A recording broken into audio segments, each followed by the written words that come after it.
So it's late, and I can't sleep, and I just got out of a Google Plus hangout that lasted like hours, and during that time I had a little bit of my inbox filling up because of a video to BrianJ1962 that I made, and saw that she had made a response, and I was waiting to watch that, saving it for after the Google Plus hangout, trying not to bring my drama into that at all, because there was drama in the Google Plus hangout, of course. Trying not to get my chocolate in my peanut butter, I guess. And then I watched BrianJ1962's video response to me. And I was happy that she made a response at all. 2 years of me making videos once every like 3 months and setting them as responses to her, and not really seeing her respond to the content within my videos. I really didn't feel like she was going to even watch, let alone respond to my video. But she made a 21-minute long video, and in it, many times in her video, there were points that she brought up that I had already addressed in previous videos to her. Such as the uselessness of the binary set in applications to reality. That was a video on categorization error I made. Yeah, such as the default position, and how really, if you think that it belongs to atheists or theists, you're not thinking in a very scientific way, because you need to remove your biases, whatever your biases are, or else you just don't understand science. So yeah, and she started off her video response to me saying that, well, basically not agreeing with her on her definitions means that we can't have an intellectual discussion, and, yeah. I'm going to take some time to make a longer video response to her, and basically pepper it with all of the previous videos that I've already made to her, already making those points, because I feel like maybe she needs another recap. It's like a remedial lesson, in my opinion. Yeah.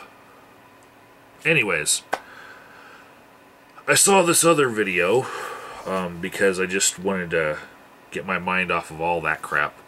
And it was in Skype chat. It was DevShell. He put it in Skype, and it's called The Failure of Occupy. And I agree with a lot of what he's saying, but I have a bit of a different bent to it. And I've made videos about it. But what I want to say about what's different about what I experienced was, in my local Occupy movement in Colorado Springs and in Denver, the whole consensus thing was not used with the democracy thing, right?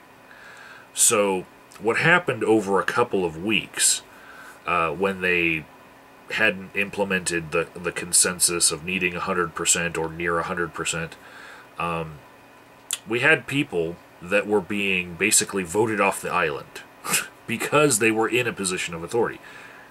Here I am agreeing that having a position of authority was something that Occupy eschewed people for. And in my city, we were one of the 3 or 4 cities that had a permit to occupy the park that they were in. And the permit holders, Hossein, Christy, and Jason, and pretty much Jason's girlfriend Meg, they were all really demonized because they had to keep everyone in line with the conditions of the permit that we got from the city. So they were basically in a very low-level position of authority over people because it was their asses on the line. if anyone did something illegal like spark up, you know. So what would happen was, without that consensus thing, there was a General Assembly meeting, and it was happening every day, sometimes twice a day, at noon and at 7. And the noon one might last an hour, but the one at 7 would be like over 2 hours. It's actually the reason why I bought a big-ass battery for the camera that I'm filming this with. So I can't show you the big-ass battery that's on the back, but it's there. My old battery lasted like 2 hours, and I found myself whipping out my phone and filming like the last 10-20 minutes of a meeting with my phone so that I could splice it together later, because I was filming all of the General Assembly meetings and putting them on YouTube so that everyone could see this historic thing. And the number of General Assembly meetings was really wearing on people,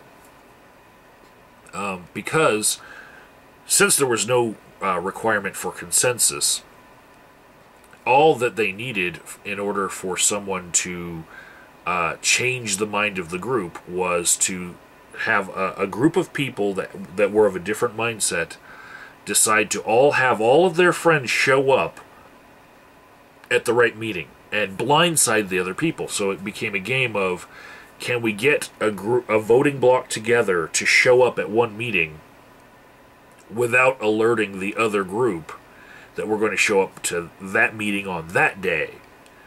So, yeah, I filmed meetings where the votes went something like 14-18, but whatever would be decided in that meeting could be just as easily overturned if that same 18 people didn't show up to every meeting, which created a lot of burnout.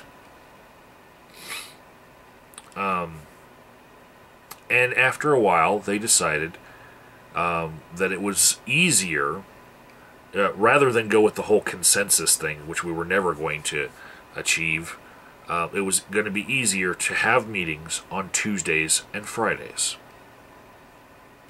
And on those days, they would have them at lunch and at night, but they would only vote on things at night. And they thought that that might be the easiest way to handle it. But unfortunately, the vote night thing, even that wasn't enough to hold everything together. Because some people couldn't show up for those particular nights. I myself had obligations for Tuesday nights during that time period where I was to be at home watching my niece and nephew while they slept, to have an adult in the house so my brother could work third shift. So I couldn't do it on Tuesday nights, and many other people had many other different prior commitments that they couldn't show up to certain days. And there were some people that once the vote nights were decided, they were basically completely disenfranchised because they worked both of them those nights. So, as the authority thing wore on Haas, Christie, and Jason, the permit holders, they were basically very depressed about what the movement was becoming, and they were extremely depressed at what I've called in previous videos the toxic protesters, the ones that would show up with that same voting block that we didn't know at the time, but they were actually in our city doing peace protests against all the military bases that surround our city for a decade at least. And they all pretty much knew each other but didn't let on that they knew each other for a decade. and considered the movement theirs, and they completely alienated the people who showed up in the hopes that this was a movement about freedom. And when I say that, I mean Ron Paul supporters or libertarians. They showed up for the first month, but then they slowly learned that although this movement said that it wasn't supposed to be about any political party, a lot of the people that showed up thought that this movement was exactly what they had been waiting for, and they were not just left, but extreme left. And when I say extreme left, I mean don't buy oranges from Israel because they're blood oranges. That type of extreme left, whereas most people don't even think about where their oranges come from. And the type of far left that would call the Democrats or the Green Party too conservative. And they were basically, they were openly communist. It was right there on their jackets. They were using duct tape, calling themselves anarcho-capitalists or anti-capitalists and all sorts of weird things that they would use the anarchy symbol to start and then spell out the rest on the rest of their jacket. And by a war of attrition, they took over the group. And during that first month, I met a lot of the people that are now basically my only friends in my city, outside of the atheist community or freethinkers community, because I'm very involved with the freethinkers of Colorado Springs. And in that group, I met the people that led me to become involved in politics in a way that I never thought I ever would have. A group of us became delegates in both the Republican and the Democrat Party, but mostly Republican. And most of those that went to the Republican Party were actually of that libertarian mindset that were alienated later in the movement. So although the Occupy movement alienated them, they still went through with the plan to become a delegate and try to show that one party that if they didn't listen to them, they were going to basically throw their votes to the candidate that the majority of people in the party didn't want and cause some chaos. Regardless, all of those people that showed up in the beginning, not all of them were that libertarian Republican mindset that I was basically sitting in that same group in all of the assemblies in my state, all the way to the state level, as a delegate. Some of them, like Haas, he wouldn't have anything to do with a lot of those people now. Christy, she is the president of Pikes Peak Moms for Marijuana. She's involved in the We Are Women campaign. Meg is like the state director of the We Are Women campaign. Jason, the other permit holder, he actually runs the Overgrow the Government protest thing on the nation's capital, every 4/20. So April 20th, he leaves Colorado to go out there and run that. There's so many people in so many other different groups that they didn't lose the passion for what they believed in, but they kind of lost their passion for Occupy. So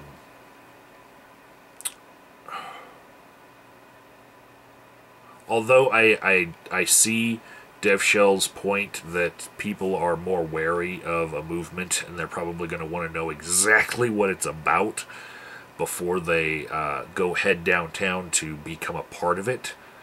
That is the failure of Occupy, that it made people more wary of the things that they're getting into.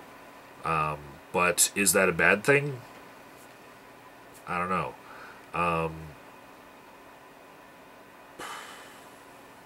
Most of the people that I met in that first month that later became disenfranchised with Occupy are still my friends. And I think a success of Occupy in that whole not having leadership model was that people came thinking that they could be a part of this thing without having to go to a group and find out that there's this wall of the friends that people have there are already established, and the good old boys network is already in place, and there's no room for you to actually help anything. It's a principle that any group could stand to learn from, that if people don't think that there's a position for them, if there's no opening on the board, if there's no responsibilities to be had by them, if they're just going to be an Indian and never a chief, people are not going to want to join. And with the Occupy movement being so fresh and new, people actually felt like they could go and help steer the direction of the ship. And any movement that comes after that will probably, having learned from Occupy, already have some leadership in place, and that's going to be less effective in attracting people to that movement. I think one of the reasons why even the Tea Party was successful in sprouting up in different cities was because basically the only requirement for holding a Tea Party is self-appointing yourself as a Tea Partier and throwing a tea party. You know, passing out flyers and saying, hey, I'm going to have a tea party.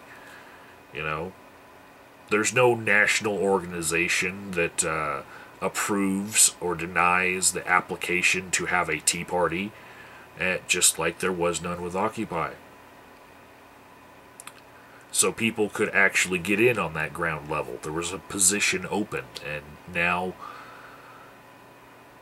that people know what happens when you don't have a solid, steady leadership group that you can count on being there the next General Assembly meeting, I don't think people are going to want to join. Just like Dev said, you know, they put all their passion into the Occupy thing and found it didn't work. They're going to want some guarantees that all of their passion is going to pan out for something. Additionally, a failure of my Occupy group locally was that the police were able to convince my city council that we needed security cameras. And of course they justified them with different reasons, but basically Acacia Park in downtown Colorado Springs is now surrounded by security cameras that can actually move and zoom in on people and basically frisk you with a camera. Because they can probably, if you had a quarter in your pocket, they could read it, you know, the "In God We Trust" right off the quarter, putting the indents in your jeans. That's how good these cameras are. And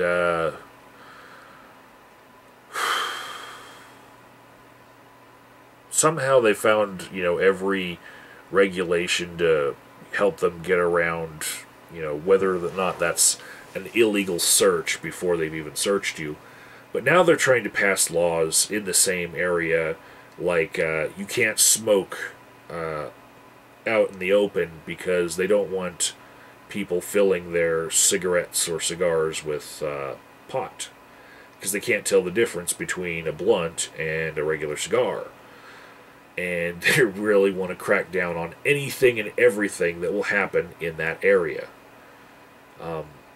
They tried to pass a free speech zone law in my city. And these are in direct response to the Occupy movement. This free speech zone would set up an area where you had to get a permit and you had to stay within the confines of that area if you ever wanted to do a protest such as Occupy had done. And of course, that free speech zone was nowhere near City Hall, the mayor's office, or Acacia Park where they were doing the Occupy movement, or near any traffic for your signs to be able to be visible. So, yeah, that's a failure of Occupy in that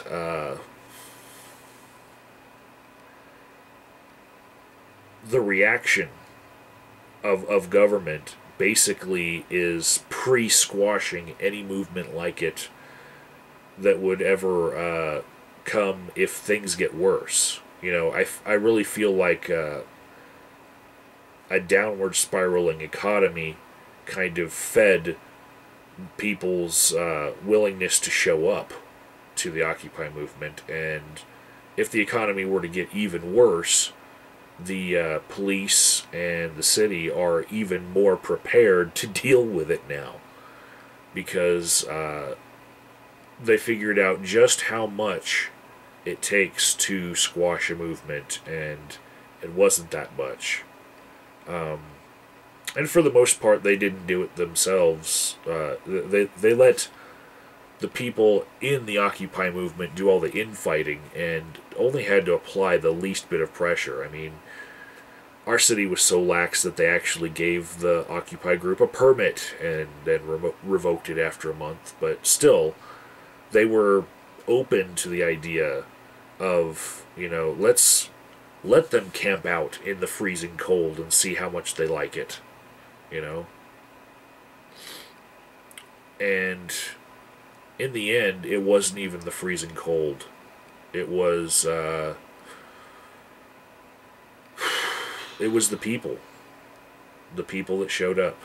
And everyone thinking that the Occupy movement was about the things that they already believed in.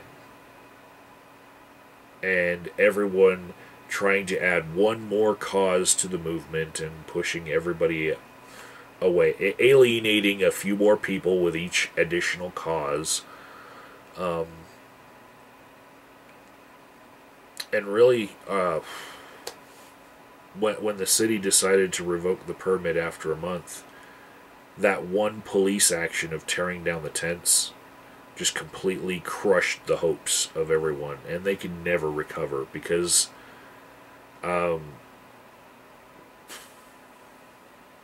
it wasn't that that people were afraid of the city doing it again, you know, and going through their encampment and taking all their tents again. That wasn't the fear. The fear was, okay, with all the stress of that and seeing all of the hardship that people had just trying to relate to one another, the fear was you go down to Acacia Park, where that General Assembly meeting is, and basically you're going to listen to another bitch fest for 2 hours because people are so agitated and so, you know, shivering and freezing and dealing with the fear that the police are going to, you know, at any moment come take all your stuff away again.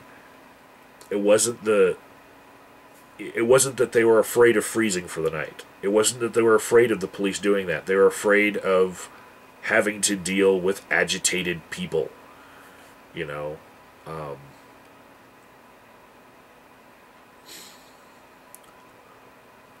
And having done a few successful things since Occupy, I will say that you need to have successive end games. And you have to have goals set that you can measure. And yeah, once you attain a goal, you need to have another goal lined up right after that. But they win if you stop occupying.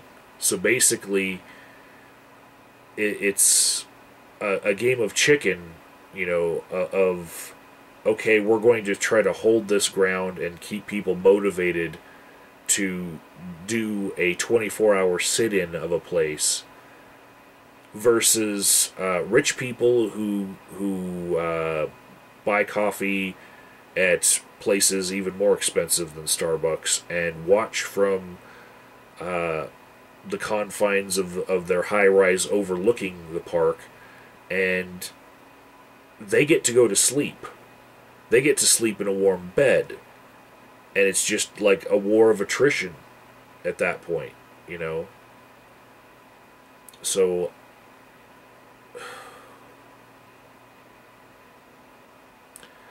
then the compromises came, where what Occupy became after I had stopped supporting it.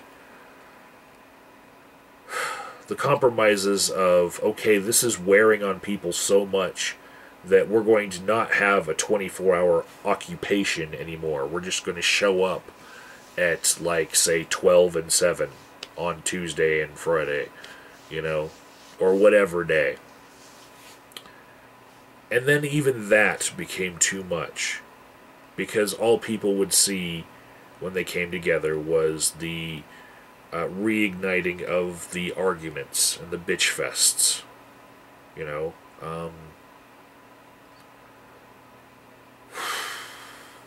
I heard from so many people who said that they were interested in the movement, and then they showed up to a General Assembly meeting and they heard 2 hours of bitching and they were completely turned off by it. And we probably cycled in my city through 2,000 or 3,000 people, but it was maybe 50 people at its largest who were showing up every day and were part of that bitch fest problem, and then it dwindled down to what we have now. We still have people calling themselves Occupy in our city, and they will show up for an hour out of the month with Occupy flags and do something, but there's 5 of them. Same 5 people that were peace protesters way before the Occupy movement even started. Same 5 people who would bang on drums and hold flags and signs and were motivated to do that before it even started. Those are the people that have taken that Occupy name and think that there's still some lifeblood that they can squeeze out of it. Like they might get that 6th member, to show up. They might get that last bit of life injected into their movement that has always been. And really all of the lifeblood has been sucked dry out of the marketability of the Occupy name.